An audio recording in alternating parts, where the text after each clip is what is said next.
បិទក្នុងមរណភាពគ្មានសេចក្តីនឹកចាំពីទ្រង់ទៀតឡើយនៅឋានឃុំព្រលឹងមនុស្សស្លាប់នោះតើអ្នកណានឹងសរសើរដល់ទ្រង់គេដូចជាវងសត្វដែលតម្រង់ទៅទីស្លាប់សេចក្តីស្លាប់នឹងស៊ីគេហើយមនុស្សទៀងត្រង់នឹងជន់ឈ្លីគេតាំងពីព្រលឹមរូបល្អរបស់គេនឹងត្រូវសូន្យទៅនៅឋានឃុំព្រលឹងមនុស្សស្លាប់ឥតមានទីអាស្រ័យឡើយប៉ុន្តែព្រះទ្រង់នឹងលួសព្រលឹងខ្ញុំឲ្យរួចពីអំណាច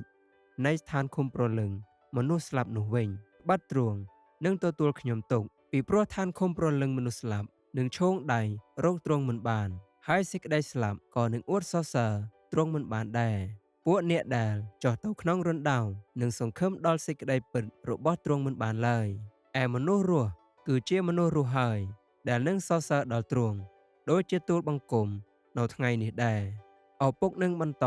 សេចក្តីពិតរបស់ទ្រង់ឲ្យកូនស្គាល់តទៅព្រះយេហូវ៉ាទ្រង់នឹងជួយសង្គ្រោះទូលបង្គំដូច្នេះយើងខ្ញុំនឹងច្រៀងបទរបស់ទូលបង្គំតាមប្រដាប់ភ្លេងមានខ្សែនៅក្នុងព្រះវិហារនៃព្រះយេហូវ៉ាដរាបដល់អស់មួយអាយុនៃយើងខ្ញុំ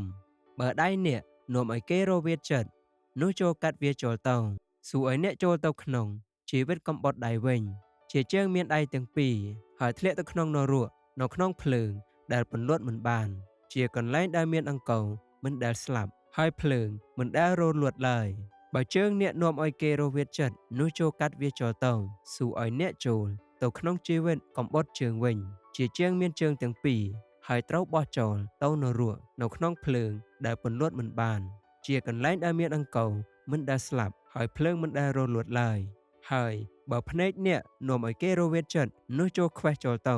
សួរឲ្យអ្នកចូលក្នុងនគរព្រះមានភ្នែកតែមួយជាជើងមានភ្នែកទាំងពីរហើយត្រូវបោះចោលទៅក្នុងភ្លើងនរកវិញជាកន្លែងដែលមានអង្កូវមិនដែលស្លាប់ហើយភ្លើងមិនដែលរលត់ឡើយ